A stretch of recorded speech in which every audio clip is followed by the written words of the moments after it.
morning. My name is Melissa Tran. I am a medical case manager supervisor at VCU's Ryan White program. Welcome to our breakout session entitled Meeting Clients Where They're At, a Trauma-Informed Approach to Case Management. Today's speakers are going to be Imani Butler, Adiam Woodson, and Dwight Rackley. Imani is coming to us as the Trauma-Informed Care Coordinator for the Virginia Department of Health's Division of Disease Prevention. Imani is a Virginia native. She received her bachelor's degree in Global and Community Health from George Mason University and her master's of Public Health from George Washington University. Before this role, she spent several years working as a sexual and mental health educator for youth in New Orleans at the Institute of Women and Ethnic Studies. Imani was also a Health Equity Fellow for the U.S. Department of Health and Human Services Office of Minority Health. Adiam is coming to us as currently serving as the Assistant Director of HIV and Hepatitis Prevention at the Virginia Department of Health's Division of Disease Prevention and has over 10 years of experience working in the public health field. She previously worked at Prince George's Health Department in Maryland and their Community Transformation Grant, which focused on chronic disease prevention, specifically tobacco and obesity prevention. She also facilitates mental health first aid and revived layperson training for Virginia-funded subrecipients. She received her BA in Political Science from VCU and her MA in Community Mental Health Counseling. Dwight is coming to us as the Director of Education for VCU's HIV education program. He earned his RN degree from Hahnemann University in Philadelphia and holds a master's degree in nursing as a nurse practitioner from VCU School of Nursing. He has also worked as a nurse practitioner in multiple Ryan White clinics. Just to let everybody know, questions will be answered after the presentation, and those can be submitted there in your chat box. So feel free to open that and we'll go over questions at the end. Please welcome Imani, Adiam, and Dwight.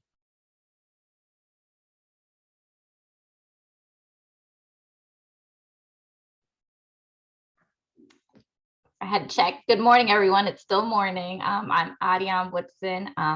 Thank you, Melissa, for the introduction. Today, myself and Imani will be covering some trauma-informed elements. By the end of this session, you would be presentation with us. You'd have some understanding of the prevalence of trauma, being able to recognize how trauma impacts individuals, and put this knowledge into practice to actively resist re-traumatization of clients. I always give a brief overview, like you will not be an expert by this presentation, but we hope that you would gain some new skills, knowledge, and just a better understanding of trauma-informed approaches, especially in working with clients. So what is individual trauma? So defining individual as opposed to collective trauma is just a really good framework that SAMHSA came up with to really understand the complex nature of trauma that was developed. And so this definition was developed by working groups of researchers, practitioners, trauma survivors, and family members of people experiencing trauma. So what is individual trauma, right? It's an event, a series of events, a set of circumstances experienced by an individual as physically or emotionally harmful or life-threatening that has lasting adverse effects on the individual's functioning and mental and physical, social, emotional, or spiritual well-being. So when we think of events, we want to focus on events as places that cause trauma in the environment, not in the defect of the individual. So this is what underlines the basic credo of trauma-informed approaches. It's not what's wrong with you, but what has happened to you. So a lot of times we go about the reactions of the behavior versus actually looking at what actually happened to you to cause the trauma in the person. We also want, when we focus on experience, it really just highlights the fact that every child or adult will experience the same traumatic events, may not actually have the same trauma from the event, right? So again, individual trauma. We don't want to put everyone in a box. So everyone that goes through a car accident is not going to be affected the same by car accidents. So, we want to look at that individual.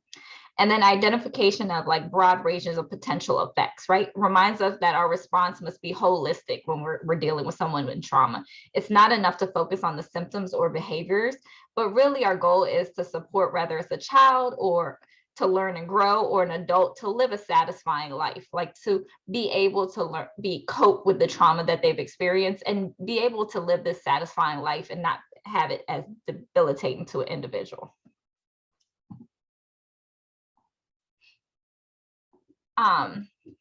And so potential traumatic events, right? There's a wide range of events that can potentially cause trauma. And this is not an all and be all list, but these are one of the major things that we've identified as being that could cause trauma in individuals. So trauma can be caused by events that an individual doesn't remember. So it could be events that occurred in early childhood, whether it's abuse, loss, abandonment, chronic stressors. It could be also events that are well-intentioned and necessary, such as medical procedures that may have gone wrong. So an invasive medical procedure, even if it was necessary, could be traumatic or cause for an individual.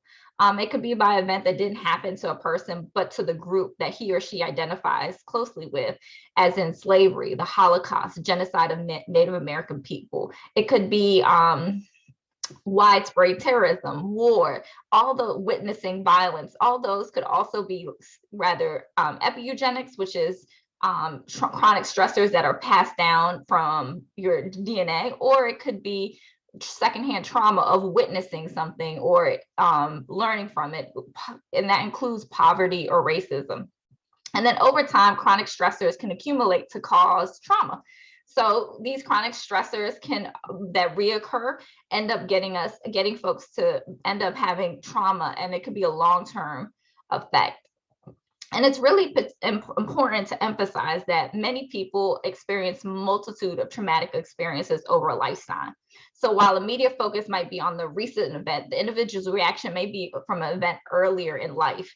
So, we may be like, where is this coming from? They're not in this place where they're reacting. It could be something that happened a long time ago, and then it could be something that they don't even remember, like early childhood. And so the reaction we're seeing today, the behaviors that we tend to associate, or the symptoms that we're seeing, we're not associating it with the trauma from the past.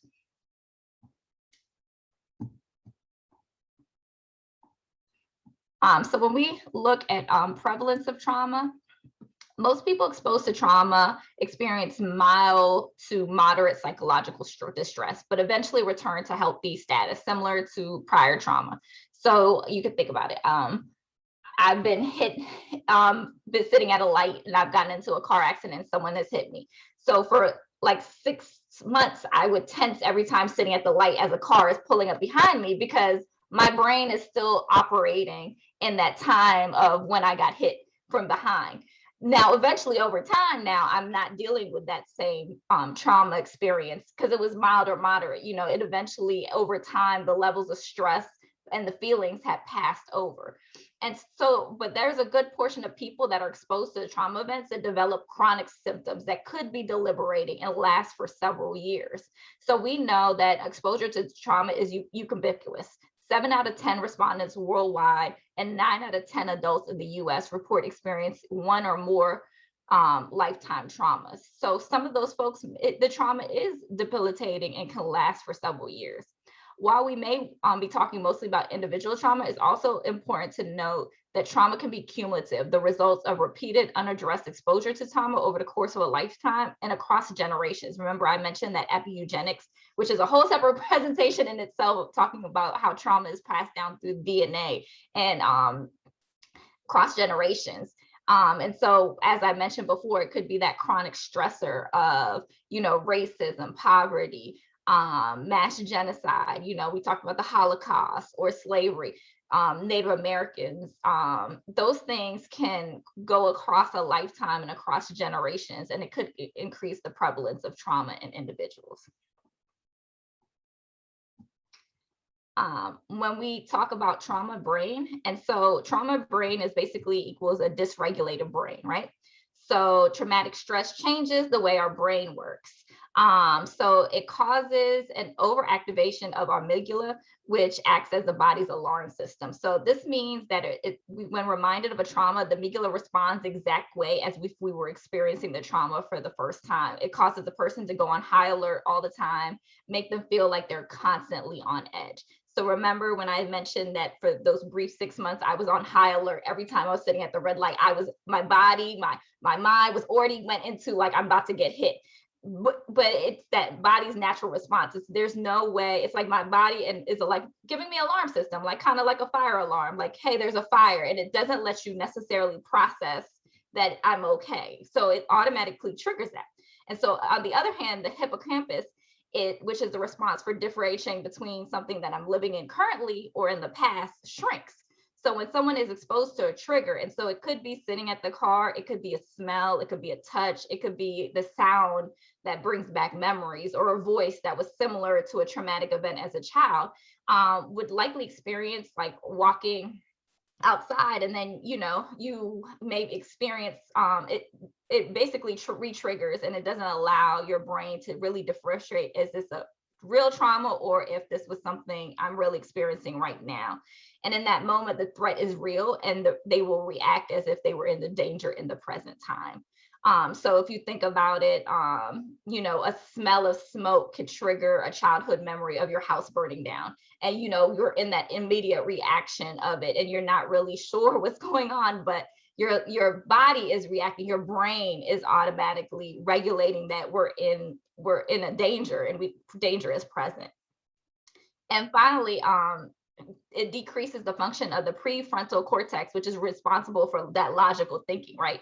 So when someone is exposed to trauma, the function of the precortical cortex decreases. So this is because it's responsible for our logical thinking. So when someone is in danger, the body does not need to rely on logic as much as its survival. So we are in survival instincts. It's like, is that a bear? I'm not going to sit there and think, let me figure out if it's a bear. I'm going to run in the other direction. So our body is already thinking like, this is the last thing you want to be doing is overthinking or seeing if something is approaching you. It's like, I need to react constantly. So when we add all this in together, we're talking about a dysregulated brain. And so we're seeing the reaction, and this is just a way to understand how the brain is reacting and why we're seeing certain behaviors or symptoms from an individual, because their trauma brain is reactive and it's causing a dysregulated brain. So the body's giving them alarm that something isn't right. They can't differentiate if they're in the past or the present, and their logical thinking is decreased in the same function. And so because of that, a lot of times we think about the impact of trauma, and we need to really shift our perspective, right? So everyone has heard in one way or another, fight, flight, or freeze. And a lot of times we look at it in one context, and we really just need to shift our perspective from problem to survival adaptation. So when we think about fight, flight, or freeze, it's really our responses to danger. It's our responses to trauma. So again, like I said, it could be from smell, sound. It could be a situation that's re-triggered. Behaviors are often, when the brain is activated, majority of trauma survivors, their behaviors are often labeled as problems and can be linked to responses that affects the trauma on the brain. So when we see the set of problems, we think of that are attributed to people that necessarily may be dealing with some type of trauma or mental health. They show the behavior of survival mechanisms, and we tend to label them as problematic. So when we look at like fight response in mental health, we tend to see someone who's struggling hard to hold on to a personal power that may be labeled as non-compliant or combative. So when we put it into a real world perspective, so as case managers, we may see the client afterwards, but before the client gets to us, they may be seeing a security guard. They may be having the front desk staff. And can you imagine a trans woman coming in that may have gone to several other appointments that may have been mislabeled, misgendered? And so their automatic reaction is if the security guard or the front desk may have mislabeled them or misgendered them, by the time you're getting to them to in the ready to fight, right? They're ready to fight because they feel they're already in that trauma, and their natural response is to be combative because they feel like they've already been and they're not in a safe space and they're re-triggered. And so really it's just a struggle to regain or hold on to their personal power. And a lot of times we may look at it like, oh, this client is really just giving me a hard time. But the reality is what is that client going through? What trauma may have triggered them before they even came to me? And so really that fight perspective in trauma response, really, we just really need to shift that perspective.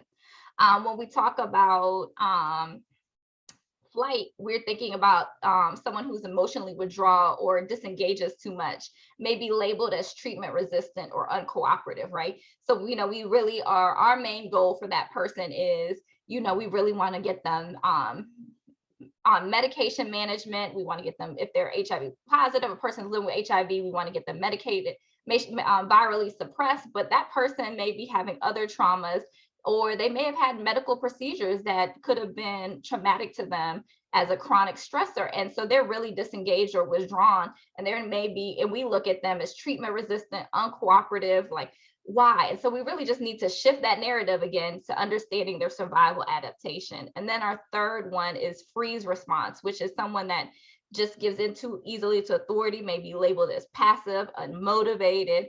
And really that survival adaptation is it giving into those powers, so something in their life may have caused them to just be really passive and not really have motivation to continue to move forward. Sorry, my mouse moves slow. So ultimately, we really want to shift that narrative that trauma responses are natural responses to managing trauma, right? Survivors' immediate reaction in the aftermath of a trauma can be complicated, affected by their own experiences, coping skills that they may have adapted to become resilient in life, those life skills. And it really is a response of a larger community in which they live in. So even the most acute trauma response are natural responses to manage trauma. And coping styles vary from action-oriented to reflective to emotionally expressive to resistant. And so we just really have to figure out where we're at, and then just really letting the client, meeting that client where they're at, and understanding that trauma is really responses are natural responses, and figuring out a way of how we can create those safe spaces or allow the client to tell us what they need to get to where they need to go to, so we can work together. And yep, I will now pass it on to my co-presenter, Amani, and let her continue our presentation. Thank you, Adiam. So this next part of the presentation is really going to be about what we can do as case managers, or what you all can do as case managers to help your client who may be experiencing some trauma. And also trauma-informed care is not just about the other person, right? It's also about ourselves, right? So that starts with self-awareness, right? So we need to examine ourselves. So what are some signs that you are stressed out? You should know that about yourself. When you're stressed out, what does that look like? What does that feel like? Is it that you're irritable? Is it that you are a perfectionist or you're striving for perfectionism? I know that one was speaking directly to me, right? And I didn't even realize that perfectionism was actually a sign of or a trauma response. Or is it that you're becoming more apathetic to your clients or things around you? So the next one is, what events from your history do you carry with you? What are your triggers? Is something that your client bringing to you, I thought I wasn't on mute for a second. Okay, is something that your client is talking to you about triggering you? Does that bring up something from your history that you may not have dealt with yet? And how culturally aware are you? And then who are your supports, both professionally and personally? So when you are stressed out and when you are triggered in your own personal life, who can you lean on? Do you have people at your job that you can go to and talk to about this? Do you have people in your life who can help support you? And then finally, it's important to develop a wellness plan, because we're all human, right? We're going to sometimes be irritable. We're going to sometimes be apathetic or be triggered, and that's completely okay.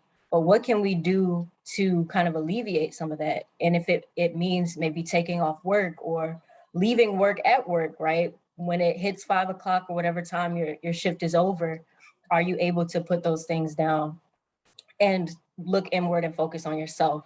And then the last one is establishing boundaries, but it's really establishing and maintaining boundaries, right? So it's not enough just to say that this is something that I'm going to do. It's actually something that we need to walk out as well. And I don't want to get this wrong, but I remember reading recently that boundaries should be about things that we can control, right? So it's, instead of saying, I don't talk to me like that, we should say, I won't be in conversations that make me feel a certain way, right? Because you can control that. You can leave that conversation, whereas you can't control what the other person does or says to you. So establishing boundaries should be a personal thing to you. So next slide, Adion.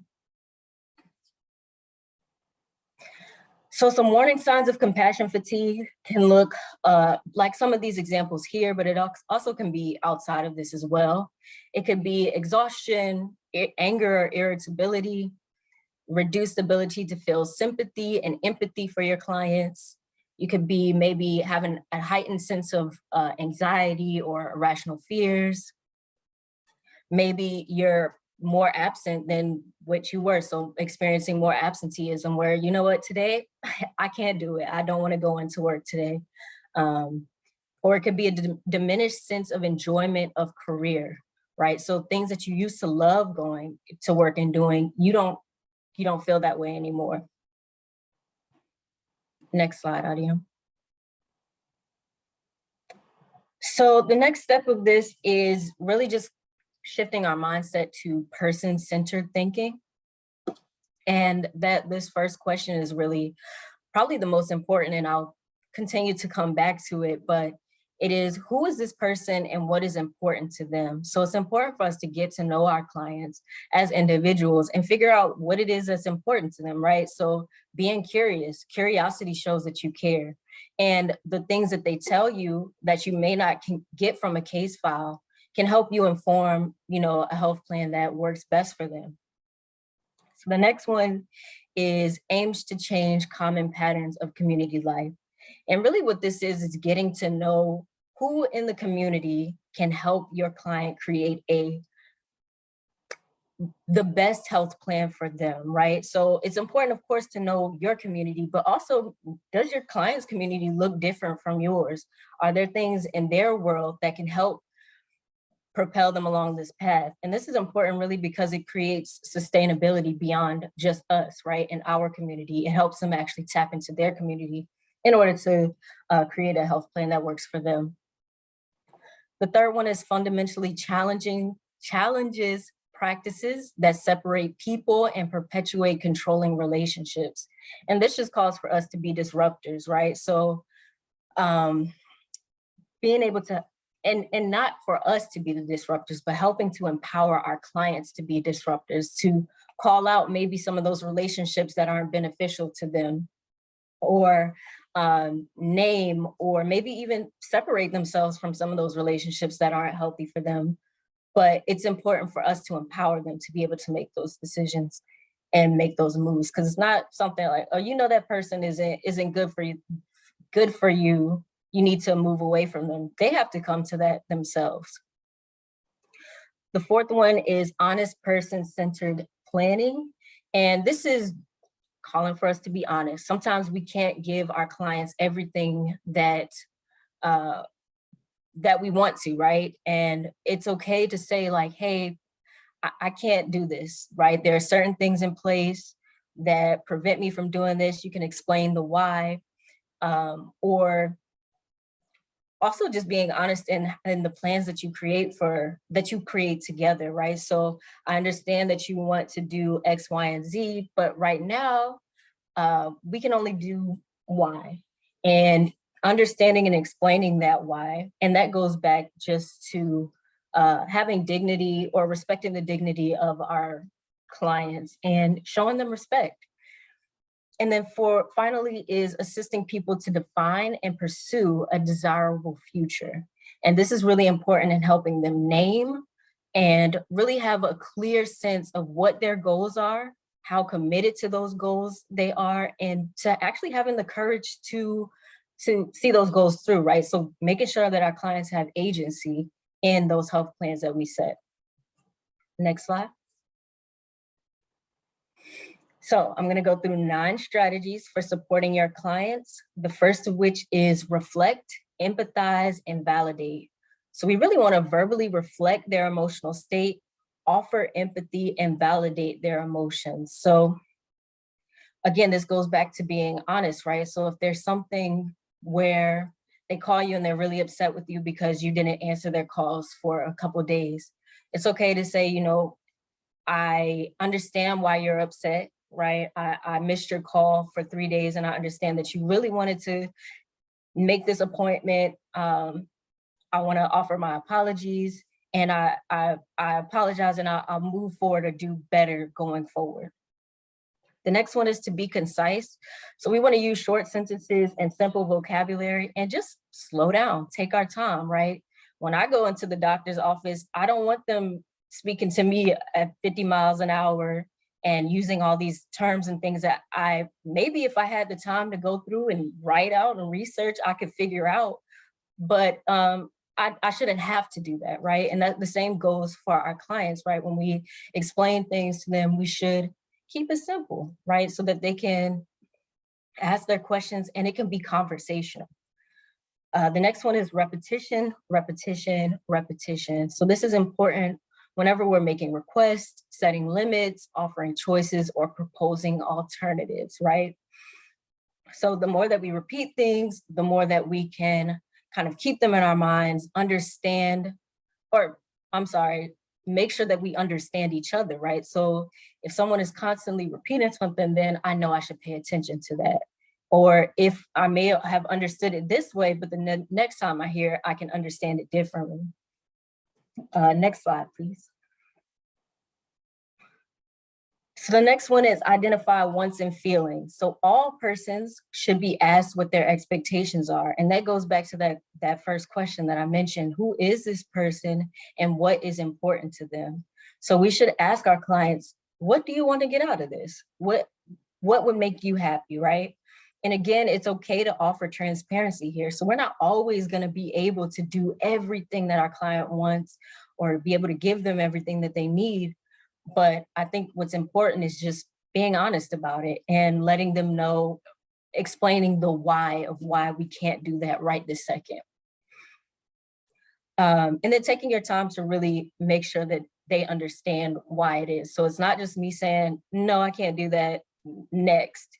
It's no, I can't do that because X, Y, and Z, but we're working toward it or whatever the case may be.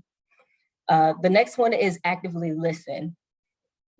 So we want to convey through verbal acknowledgement, conversation, and body language that we're actually paying attention to what they are saying and how they are feeling. And that can go back again to that repetition and also just taking your time to listen, right? So if someone comes in to your office and you're in the middle of writing, or they call you and you're really in the middle of a paper, maybe you need to say like, hey, can I call you back in 5 minutes? Or give me just 2 minutes to finish this up. I want to give you my full attention.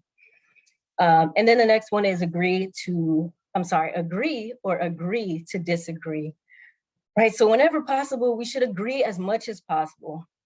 So even if we can't agree 100% on everything, we can get to a place where, okay, these out of the 10 things, I have 7 things that, we're on the same page about. And if you can't honestly agree, it's also okay to agree to disagree, right? So we can acknowledge and call out the things that we aren't on the same page about. That's okay. But we shouldn't let those things kind of hinder us from helping our clients or things like that. Next slide, please. So I'm not sure if you all have seen this short clip, but it's basically about a young woman who was talking to her partner about, I have a terrible headache, I can't focus, everything, I just don't know what's going on. And her partner is looking at her like, girl, you got a nail in your head, right? And she gets frustrated. She's like, you know, you never listen to me. You just want to fix everything. It's not about the nail. Why don't you just validate me? Why don't you just hear me? And even though he's looking at her like, if you just, took the nail out your head, you would be okay. She doesn't need that in that moment, right? She needs to be validated. She needs to be heard. And that's what's going to help her. So sometimes, even if we have the best plan in the world and we've got it all figured out, sometimes our clients don't need that, right? Sometimes they just need to be heard and validated and listened to. Next slide, please. So I want to say that these are the final 9, but I'm not sure, so don't hold me to that. But the next one is boundaries, and this is for all parties involved. So remember when I say that trauma-informed care is not just about the other person, it's about everyone involved. And so that this goes for boundaries as well. So everybody involved should set their limits, right? And this demonstrates an intent and desire to help and be helped, but not compromise your intrinsic values. And this actually helps our clients because we're modeling things that we want them to go out into the world with, right? We want them to be able to advocate for themselves. We want them to be able to set boundaries. And we do that by walking those principles out as well. The next one is gentle coaching. So coach your client on how to stay or regain their control. So Adiam talked earlier about fight, flight, and freeze, and how that fight response is really just someone trying to regain their power, right? So if there's anything, if we notice that our client is experiencing one of those responses, we can try to figure out a way where we can gently coach them or give them the things that they need in order to feel like they have power or control in their life. Then the next one is to be flexible, offer choices, and to be optimistic. So allowing the client to have some voice in their care process and being mindful that these choices should be realistic and doable. So again, even if we can't do everything, is there some way where I can maybe flex a little bit so that I can give you some other things that you need? And of course, just being optimistic, that always will help, instead of just saying, no, that hasn't worked in the past, or no, that won't work, or no, no, no. Sometimes people just need a little bit of encouragement, and they can come up with or be innovative in their own care plans. Next slide. Okay, yes, so this is the final slide, and it's just basically a reminder of pretty much all that we've talked about, and just a reminder that healing happens in relationships, right? So when we share power with each other, it shouldn't be, okay, I'm your case manager, so I have all the power, what I say goes, you have none. It should be that we can kind of level that playing field, right? Where, okay, I'm your case manager, but also you know about your life more than I do, right? So how can we work together to create a plan that works best for you? Communicating with compassion, understanding the prevalence and impact of trauma, like Adiam talked about earlier, promoting safety, physical safety, psychological safety, earning your client's trust, and them earning yours as well, right? Embracing diversity. If we're in spaces where we don't know everything, that's okay, but how do we learn and how do we increase our awareness? Providing holistic care, understanding that the client is a whole person and not just someone that is living with HIV, but also has a life and a reality outside of that. Respecting human rights and pursuing the person's strengths, choice, and autonomy. And I think that is it from me. Next slide. Yes, I would like to pass it off to my colleague, Dwight. Hey, good morning, everybody. Thank you, Imani. Thank you, Adjum. This excellent presentation. Full disclosure, I'm relatively new to the whole trauma-informed care concept, and not that because I've been a nurse for about almost 30 years and a nurse practitioner for about 20 of those years. I can reflect back on my own experience, and not just taking care of patients going through trauma, whether it be psychological trauma or physical trauma, but I can reflect into Imani's point be self-aware of my own, of how those experiences have shaped me and how I care for my patients. And so it's been, I don't have a slide presentation. I was going to try to talk to you all and have a really, hopefully an open discussion with our co-presenters as well as our participants and our experiences with patient care. Not knowing the experience level of everybody here, I'm sure there are some new case managers, and I'm sure there's some veteran case managers here that have that can tell a lot of stories about what it's like taking care of HIV patients over the years. I've had to go back and reflect on that myself. I kind of tried to break it down into 3 sections of history in my time working with HIV patients. So going back to my early years as a nurse in Philadelphia, I graduated from Hahnemann University, which is now part of Drexel, if you're familiar with Philadelphia. So back in the early 90s, those were considered the dark days of HIV and AIDS. I was only in my 20s. I was living in a big city. And at the time, I had not been exposed to what was going on as far as the activism at the time. So when I moved there, ACT UP was very prominent, and how patients were being treated and how they were being cared for, and the drugs at the time, which were very few compared to what we have today, really, it really put me into like, whoa, this is, I had no idea this was going on. And so off to nursing school I went, and during my internship, I was put on a floor, a general medical surgical floor, taking care of AIDS patients at the time. Well, if you can imagine, here it is 1992, 1993, and having, patient after patient after patient come up there and die a slow, miserable death was very traumatic, not only for the patients, but for me, having to experience that and to see how patients were coming up there with no family members, very few friends, and just, given pain medicine just to kind of hopefully transition them. It was very traumatic. And so that has weighed on my mind over the years, just even to this day. I remember certain patients like it was yesterday that died, just horrible deaths. And they were isolated at the end of the floor. We had to gown up, in like hazmat suits to go in there to see the patients. And so it was a scary, scary time. And those memories are forever burned into my head.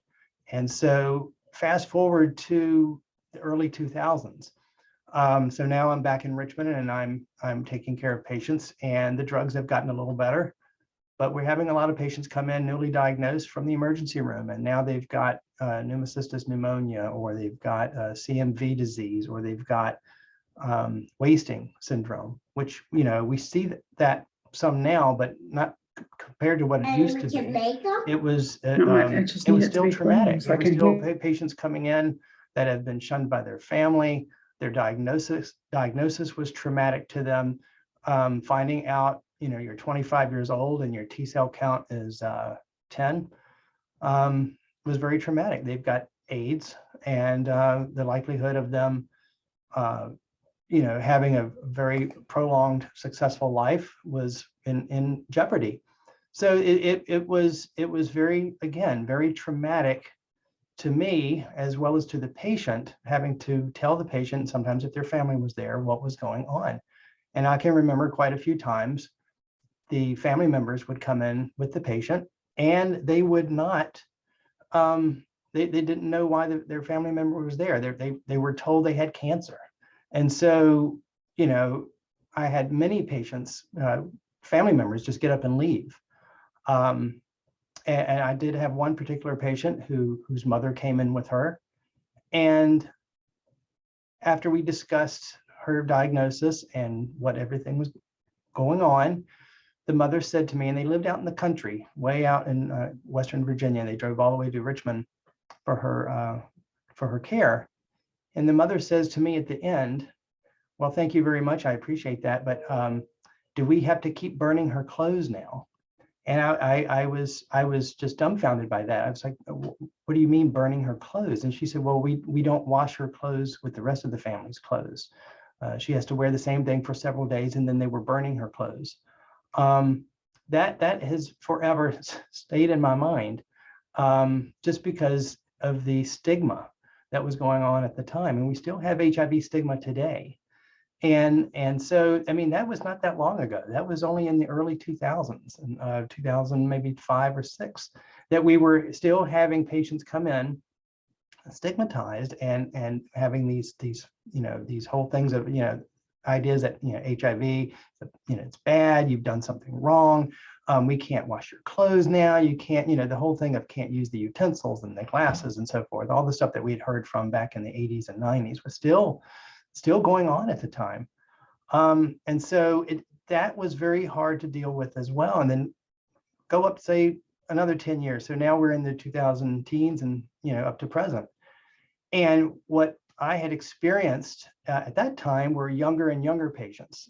Back in the early days when I first started practicing around 2001, we had a lot of older patients coming in with pneumocystis, so 40s and 50s and sometimes in their 60s. So now the data supports this as well, that we, more and more patients are coming in diagnosed in their 18 to 27, fairly, new and to HIV altogether. Some of them don't even understand how they got it. And so now they're dealing with the diagnosis and also the social media aspect of it. So they've hooked up with people online. And so the stigma seems to have dropped off a little bit with some of the patients that I've seen personally. I can't tell you the number of times I've had younger patients come to me, newly diagnosed. Some are fairly upset about the diagnosis, but I've had a lot just kind of be very flippant about the whole thing. And while I'm trying to talk to them and get a health history, they're checking Facebook and they're checking Twitter and they're checking Instagram. And hello, do you know why you're here? Yeah, I've got HIV.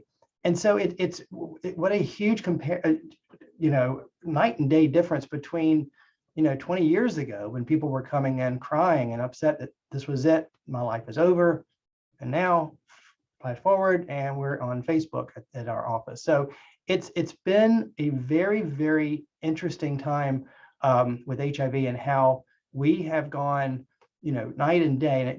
And I'm generalizing here that we still have patients that come in that are very upset. Don't get me wrong on that. I'm just kind of saying from my experience, but it's been something that has just been interesting to see as the medicines got better, as we treated side effects, as we treated having to deal with families, but the trauma-informed care perspective has certainly changed over the years. And being self-aware of my own traumatic experiences and working in intensive care and seeing some of the awful trauma that I experienced, but we do get compassion fatigue, and we do, especially now. Imagine what the nurses that have been taking care of COVID patients have had to go through, and we're seeing more and more trauma with healthcare workers.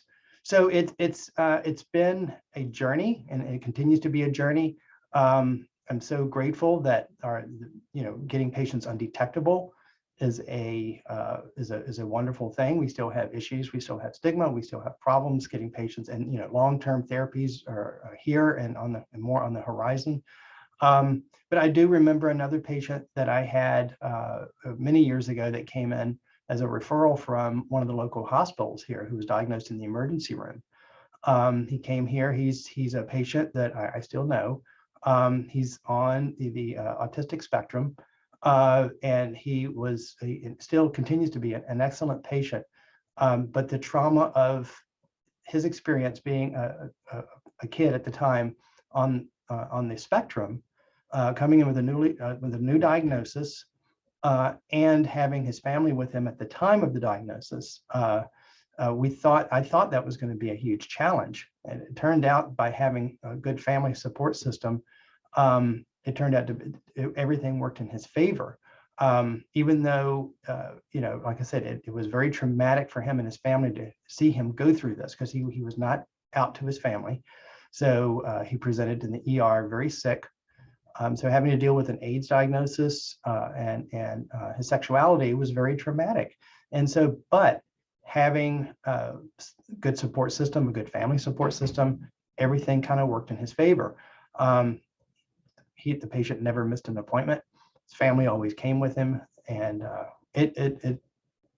he turned out to be just like a textbook. If we had all of our patients did what he did as far as taking his medicines and coming to his appointments, life would be pretty easy over here in the clinic. We all know very well that does not happen all the time. So it's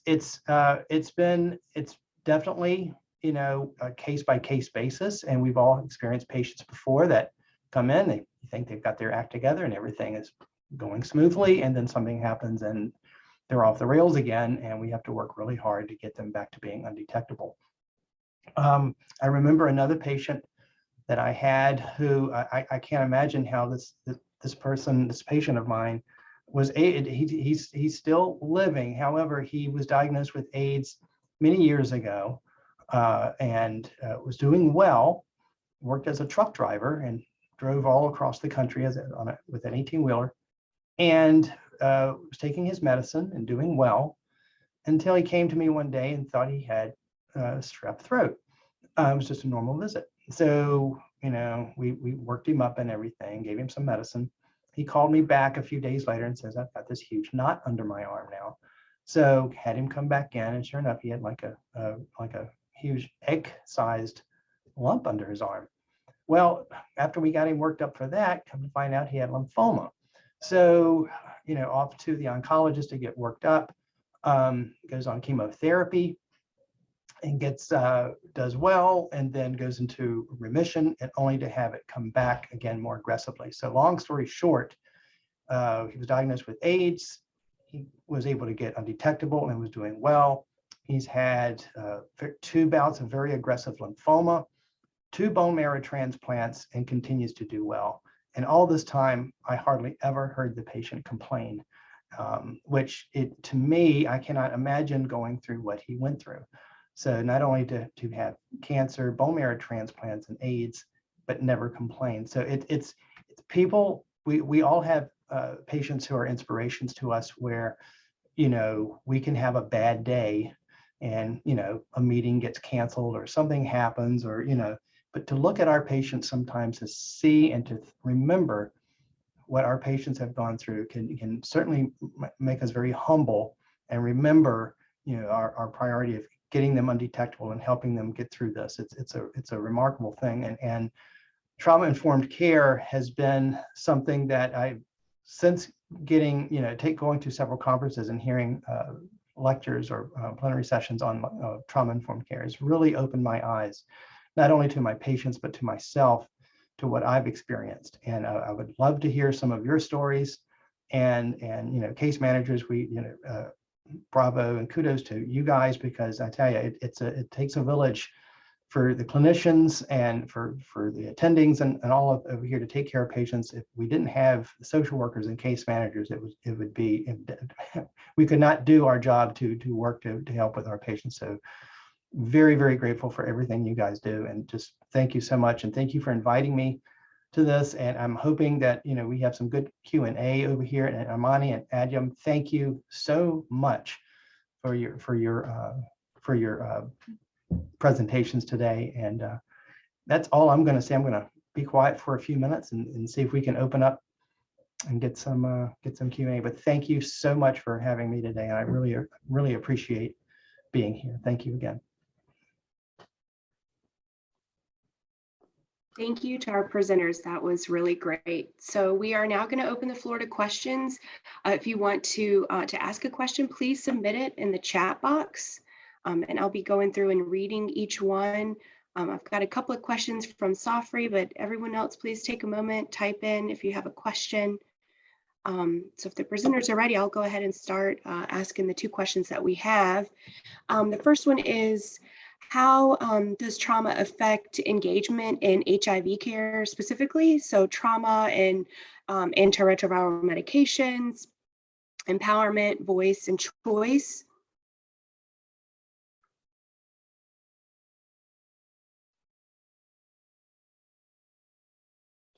So trauma can affect engagement on a plethora of different levels, and it would be really based on the individual client. So it could be affecting them to even get into care. It could be that, when we talk about flight, or freeze, it could be that freeze where they're not engaging, they're unmotivated, they seem passive, like they're not wanting to take the medication, or kind of, we call it that aloof personality where they're not engaged. And it could be that traumatic experience, kind of how Dwight said, where with we see a lot of younger generation that may be getting HIV, and it's a really considered like, oh, it's whatever, like, it's not taken as seriously because it's been such ingrained in people's minds that I'm supposed to get HIV because I'm of a subgroup, or I'm of that. And so it can really affect, and that could be a stressor, a chronic stressor of messaging as well. And that can affect people into care. It could affect medication wise. It would depend if someone has some other issues, because trauma can cause chronic health issues if it's left over time. There's several studies around that. I'm not an expert on chronic health and trauma, but there is a lot of studies that relate that trauma can affect health and immunity levels and stuff like that. It also could take people's medication management. So it could affect it in different ways. I'm gonna leave up to Amani if you want to add anything to that, but trauma can really affect HIV care. And it's easy for us to be like, to check our boxes off, like, I got to get them in within 30 days. They have to take their medication management. But one of the things that we've done that I've experienced is, we had and this is not with HIV, but this is PrEP, which is the pre-exposure prophylaxis to prevent getting HIV. And they did a focus group with trans women. And, we're talking about how we have free PrEP for you, get on this medication, it can prevent it. And that was not their concern, because in their minds, their concern was hormone therapy, things that would alleviate stress in their life. And make them feel who they are and that's like a trauma internally, because they want to reflect what they feel and identify how they feel. So that's their number one priority. So sometimes, and it's not easy, is, we have our rule list, and we have to figure out a very good happy medium of getting that client to get back into care, or seeing the importance of it, but also acknowledging and providing them access to the things that are important to them, so they feel valued and heard. So, as I gave the example with the PrEP study, it's like, what, we need to provide you with information to support what you're interested in, and then also give you this information where we're trying to help you, because that's our number one priority. But it doesn't necessarily mean clients are ready to be where we want them to be, and we have to help them get there. And to Adam's point, I know this subject comes up a lot when we have conferences, and when we're asked what would you like to see discussed, and mental health, having mental health support at your clinic for patients that come in that may just need to see a therapist for a little while, or may need years of therapy. It's very important to have your mental health colleagues there on the site, or at least have referrals that you could get them to. That can't be said. That can't be. And you've got to have mental health support for most of our patients. So.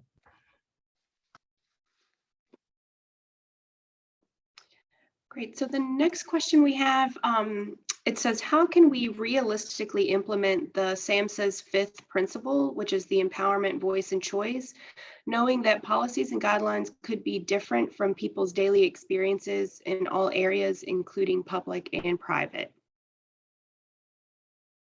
Yeah, so I can try to speak to this one. I think that this really goes back to getting to know your client, right? And asking them questions. What is it that you want to see? Let me see. Giving them opportunities to create kind of their own health plan. Like, we know, okay, you may have to take your pills every day or at a time, but asking them, like, when do you want to take these pills? What time works best for you? Instead of just prescribing them this one size fits all cookie cutter answer. We have to get to know our clients, because sometimes there's things that prohibit us from doing things at a certain time, or instead of maybe asking them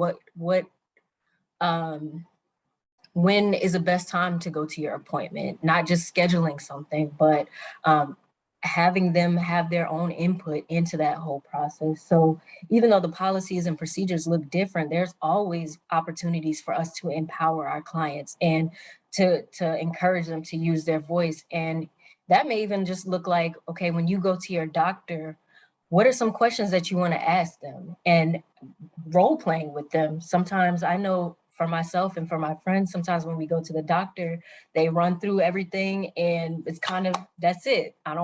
You feel like, okay, I don't want to ask any more questions. I don't want to mess things up. They're the doctor, they know best. But sometimes we can role play with them. Okay, so what are the questions that you want to ask? Okay, so when they start to speak over you, or if they start to speak over you, this is something that you can say to kind of interject. We just want to help our clients find their voice, empower them, and give them opportunities to choose. Always, there are always opportunities to choose. So finding those opportunities and pointing them out is really important. And I don't know, Adiam or Dwight, if you want to add anything.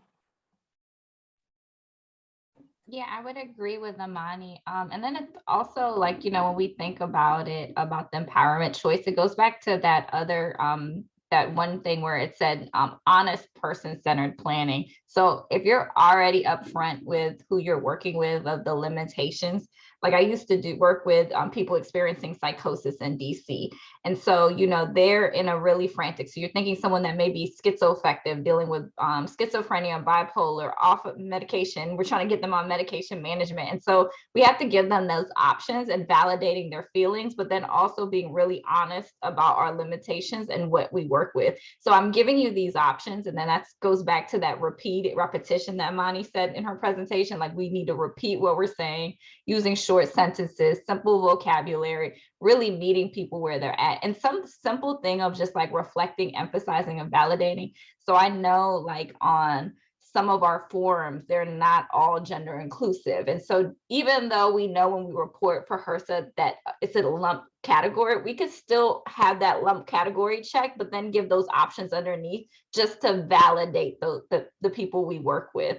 It's just about making little small tweaks, like Amani said, and just giving them options and allowing that person just to be heard or validated. But then also being really honest about, this is where I'm working in, this is the opportunities I have, this is my limitations. And then that way that person doesn't feel like they're hitting a brick wall when they're telling you things. And you're validating that their emotions are right. We never want to tell someone their emotions are right. If you ever, what we say in counseling when I was in DC is, someone can tell me the sky is blue. It doesn't mean I have to agree with it, but I can validate, what the sky may be very blue to you, but it may be green to me, and so it's just about validating someone's experience. I did that wrong. I should say that green but you get the point of what I'm trying to say. So it's just about really validating, but then also being honest about your boundaries and limitations.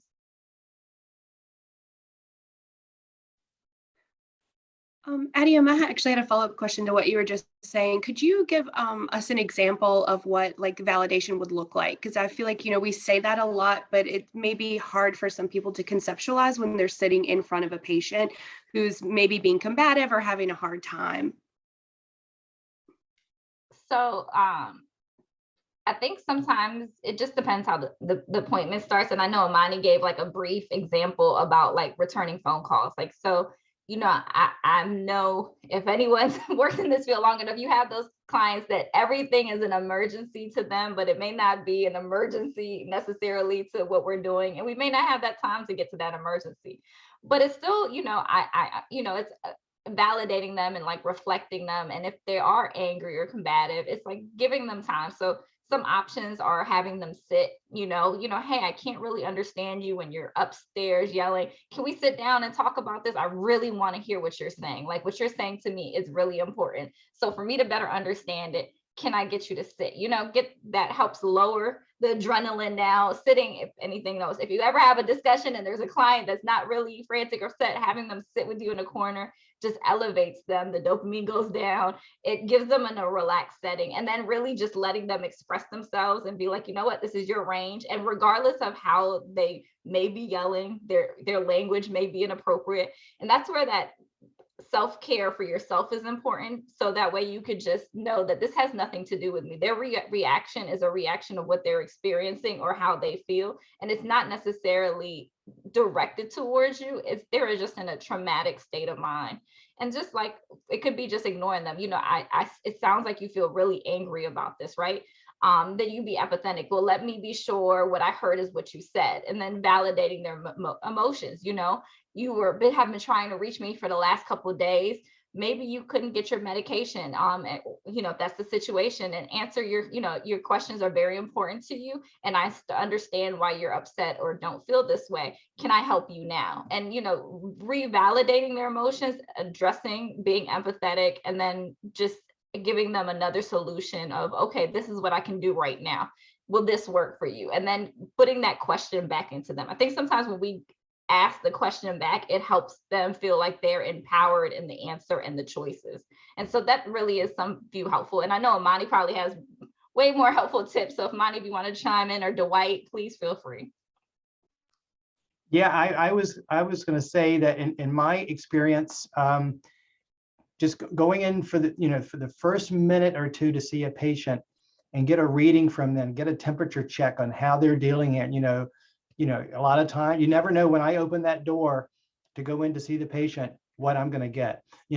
Sometimes I have a patient who's crying as soon as I walk in the room. And sometimes I get a just, hey, how's it going kind of, response. And, you kind of meet the patient where they're at. I'm not going to walk into to an exam room and the patient is just bawling their eyes out. I'm not just going to sit there and say, okay, let's start your health history here and let's talk about your social, I'm going to sit there and I'm going to say, introduce myself and say, hey, you seem really upset. What's, you want to talk to me real quick before we move on, and just kind of, get it down some and just see what's going on. I mean, this, it's good just to kind of get a good temperature check from your patient and to see what's going on with them. They've just been told they've got AIDS, and, the family just kicked them out and they're showing up at your office, and, you're not going to walk in there like a bull in a china shop and just say, hey, listen, welcome, and hello, how you doing? And, whatever, you got to see what's going on with your patient. So it's very important to do that. And hopefully, and of course I've had, the angry patient where you walk in and you pretty much get cursed out as soon as you walk in the room. And so you try to de-escalate that as much as you can. So when they leave, they're in a better place than when they came in. So that's my goal, is to make sure when they leave, they're like, that wasn't as bad as I thought it was going to be. So that's my goal, when I see them. Yeah, and I would just add to what you both said is to be genuine when you do validate them, right? So don't come from a place of condescension or anything like that. And also don't wait until there's a fire to be curious about your client. You know what I'm saying? Don't wait until there's an issue to show concern or to ask questions about their daily life. You should kind of be setting that norm from the beginning of your interactions together. So that way, when there is a fire, if there is an issue that needs to be addressed, you've already kind of set that groundwork, and you can go in and they know that you genuinely care. It's not just because, okay, now I'm calling you out, so now you're reacting. No, you've shown me in the past that you care. So now I feel comfortable talking to you, and I can bring it down a little bit in order to have those real deep conversations. So thank you both, Adiam and Dwight. And that's just all I would add. Great. Dwight, you mentioned de-escalation. Do any of you all have any phrases that you use to de-escalate, or any suggestions to when we're in a situation like that? I've, in my experience, after trying to just kind of figure out what's going on, you walk in, something's definitely going on. try to figure it out. I try to, and I was taught this in nursing school years ago, body language says a lot as well. And so I try to sit down, I try to establish good eye contact and just kind of be at the patient, be with the patient in that moment instead of standing up, looking down at them and hands on my hip, what's going on, that kind of thing. I want the patient to feel comfortable enough that they feel that they can tell me what's going on and not come in giving the impression that I'm judgmental. And I've heard that a lot from patients, that they're switching their care because the last provider they had wouldn't even touch them, or they wouldn't listen to them. I told my doctor I've had a 20-pound weight loss over the past 6 months. They won't listen to me or something, so I try my best to meet the patient as to where they are, be judgmental, be non-judgmental, and see what's going on with the patient and try to, that's the word I like, de-escalate and just see, it could be something really easy. Like I had a patient one time who I came in, she was very upset because her previous provider would not refill her 15 bottles of opioid narcotics. So that's a little different. I'm like, well, I don't think that's going to happen today either. So that's what she was upset about. She couldn't get her narcotics. So it's very important, I think, you figure out exactly what's going on with the patient. So any comments from Adjum or Imani? Yeah, I think it just depends on the situation. And then I always give a disclaimer because working where I used to work, you never know.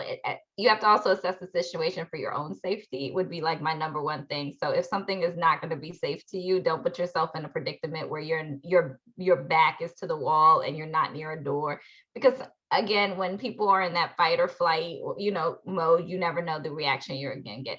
The other thing is I agree with Dwight, like, sitting down with them. So, sitting down, meeting their level, using an even tone voice. So like not matching that voice, but really just trying to bring them back down to where you're going, letting them express themselves without going like, it ends up being a shouting match is never going to make it be equal. And then also understanding that you may not be the best person to talk to that for that time. I remember when I used to work at the CBO level, there was just a client that just didn't want to work with me. They preferred a male or someone they can identify with. And I excuse myself because at the end of the day, it's about the care of the client. If we're afforded the opportunity to be able to switch, I know it's not always an option, but just always giving that barrier and just really seeing it.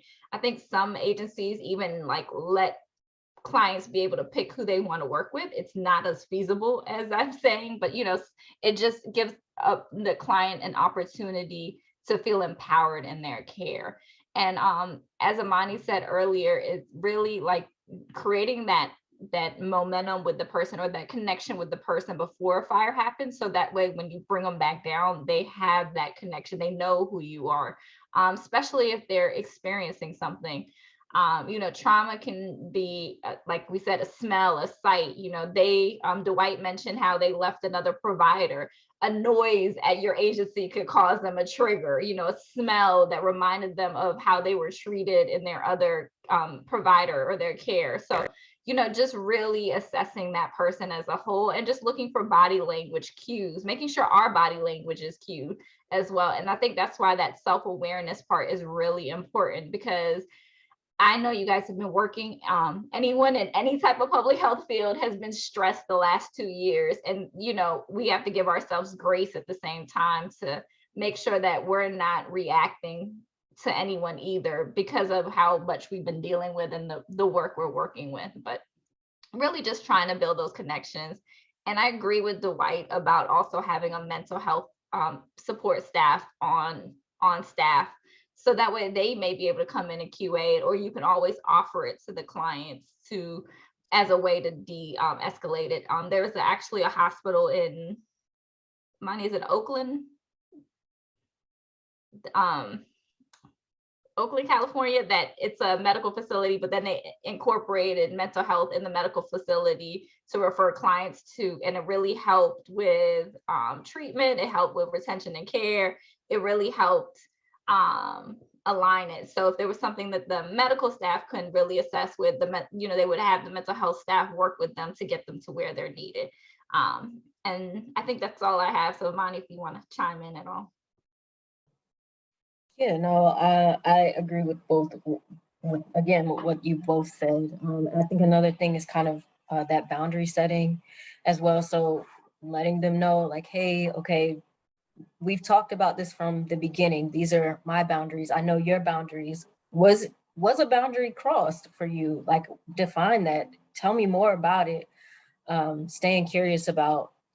That's my go-to, right? Is just staying really curious and asking questions and really getting to the root cause of the issue. Because like Adiam said, it could have just been a smell or the way that somebody looked at them when they came in that set off these the trigger for them. So it really isn't a key phrase that I can say to every single person that will help them to help calm the situation down immediately. It's just really getting to know that individual and being aware of your surroundings and yourself as well. But that's all I have to add.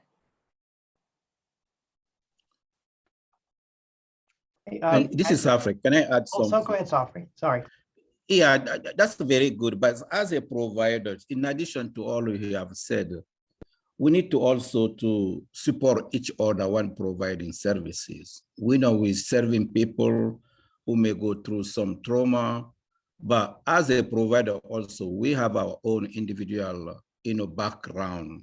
We may have also some trauma background, and we're dealing sometimes with some of the triggers and may put the staff on a very difficult situation.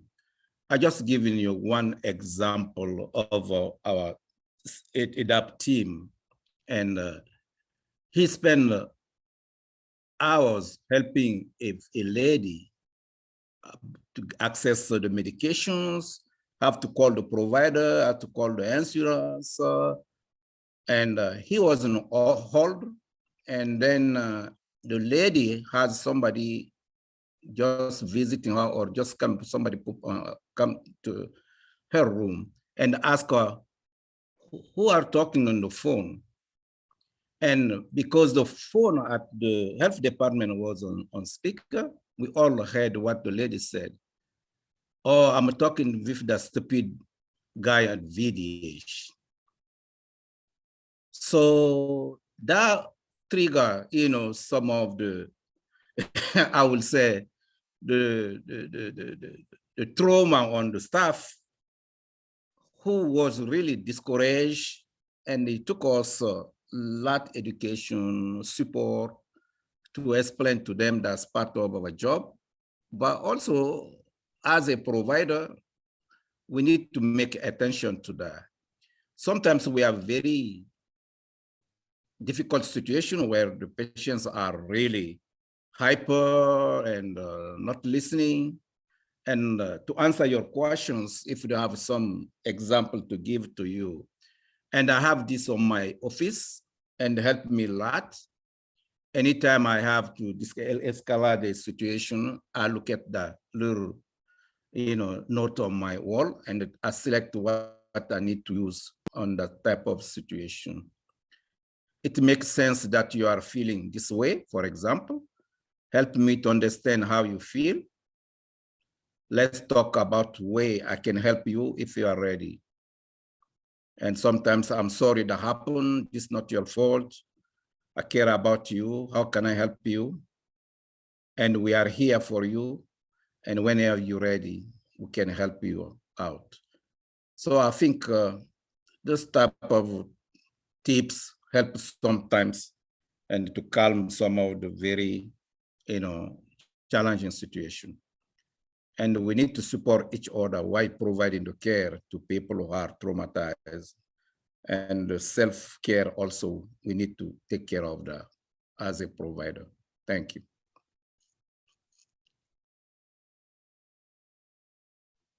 Thanks, Afri. Dwight, did you want to talk a little bit about suicidal patients and kind of the approach to that?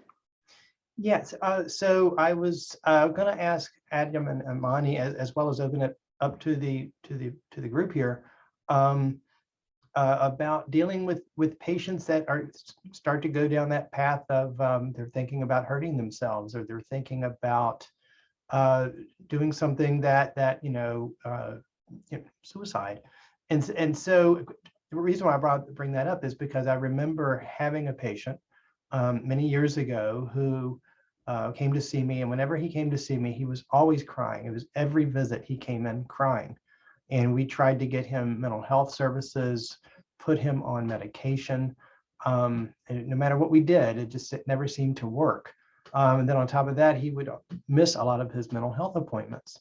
And then, one day he had an appointment with me and didn't show up. And then later we found out that he had come to his appointment, parked in the parking deck, and then went over to the edge of the parking deck and just jumped off. And it was very traumatic, to the staff here and myself. And then, I started, we were like, what more could we have done? Where did we go wrong? But I think sometimes, we do everything that we possibly can to help our patients, and they're still going to do what they want to do, unfortunately. And so I was wondering if the group here, or Adam and Imani, had any previous experience of working with suicidal patients. That can be very traumatic.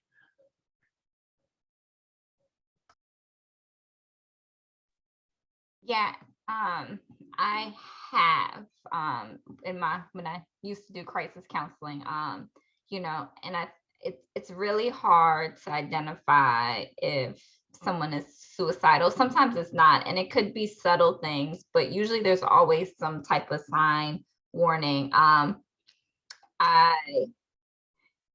dropped in the chat the behavioral health suicide prevention resource guide for Virginia, and I think it's really helpful because at the end they have about suicide and recognizing it and how you can talk through it, ask questions, listen, refer.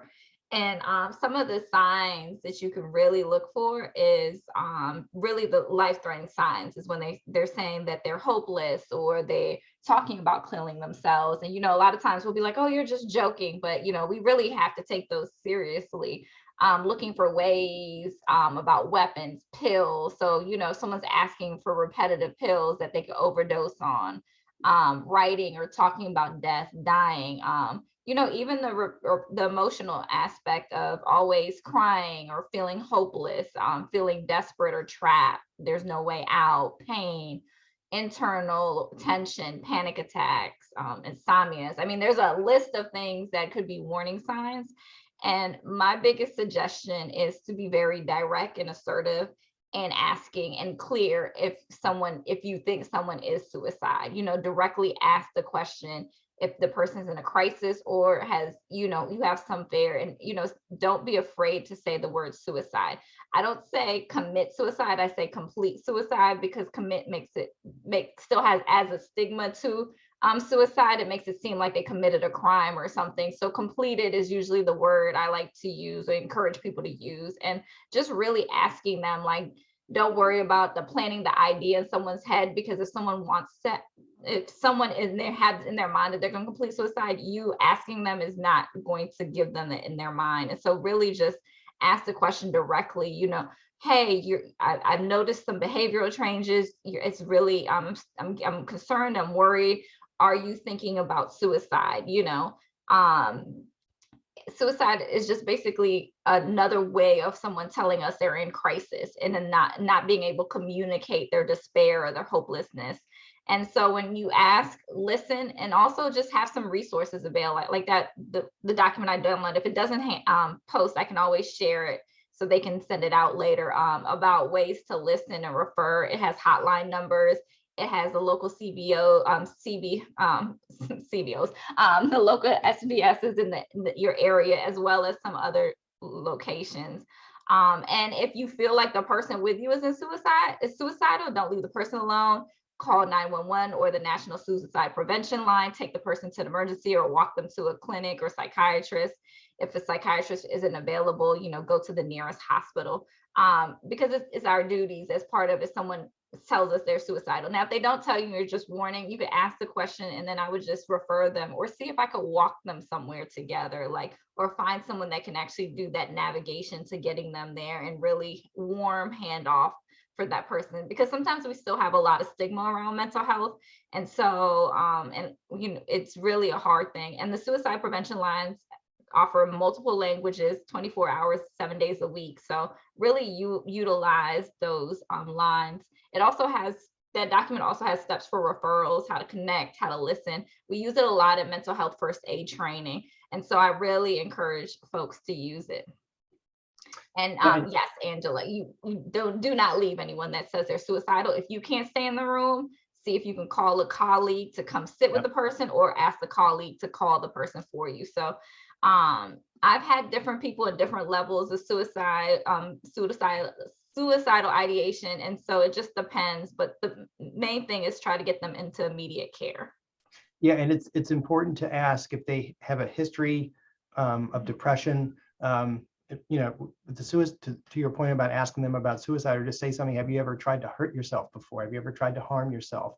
You know, they may not, you know, overdose, but they may do self-harm. They may be like cutting themselves, or they may be, you know, doing something like that. And so it's important, especially if you have a new patient and you see that they're taking a lot of psych meds. You know, try to get a good mental health history on that. If you see them on, you know, anti-anxiety medicines, and they're on SSRIs or anything like that, you know, how long have they been on that? Have they been hospitalized before for, you know, for depression or anything like that? So that's very important. Great points. Thank you. Yeah, and just briefly, I can add, I know in these situations it can feel very overwhelming, but I think that that's why it's so important to know your community and to really be able to tap into those resources. So a lot of times when I do this trauma-informed work, people say, I'm not a trauma expert, or I'm not an expert on suicidal ideation. I don't know how to handle this. But it's really not so much that you're an expert, it's that you are providing a therapeutic presence for someone. You are there to take them to the next step, right? You don't have to be an expert to help someone, right? So just remembering that, and knowing your training and knowing the resources that are around you, who your professional supports are, who you can call, those things can help ground us when we are experiencing something like a suicidal patient, a suicidal client, or things of that nature. But yeah, that's all I have to add. So we do have a couple more minutes left. If anybody has any final questions for our panelists, go ahead and drop those in the chat box. While people are asking out, as Imani and Dwight said, I think also as agencies as a whole to have a plan in place for how to deal with someone that may be experiencing like a mental health crisis, suicide, and having it as part of the agency's training for new employees, old employees, refreshers, updating it is really important, because a lot of times we are a reactive society. So we wait until something happens. If we haven't learned from COVID, we won't learn until something happens. And then now we have all these plans in place. So if we can plan or take a day to plan or look at things, and there's a lot of resources out there for agencies to just implement a plan in their agency, or who the go-to person is for staff to go to if there is something that's going on, or a backup person if they're out, and just really establishing plans for anything, any agency or work environment for dealing with it, because it will really help not only the clients, but it will also help the staff, and it will lessen the burden or anxiety that they may be dealing with working with clients.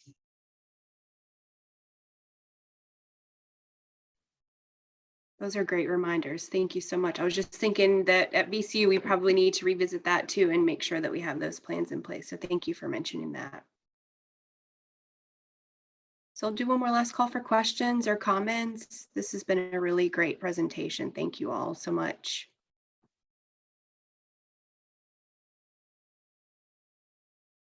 Okay, well, if nobody has anything else to ask our panelists, Imani, Adium, and Dwight, on behalf of Virginia Department of Health and the Summit planners, we want to thank you for being with us today. We're now going to transition into our networking break. So the networking breaks, again, are designed to provide you an opportunity to learn about and network with colleagues from around the state. We encourage you to visit those agency pages, meet staff from other agencies. You can also explore the special topics in the discussion rooms. We've got rooms for medical case managers, non-medical case managers, agency leaders, and VDH staff. So please enjoy your networking break, and we'll see you in the next plenary session at 1. Thanks, everybody.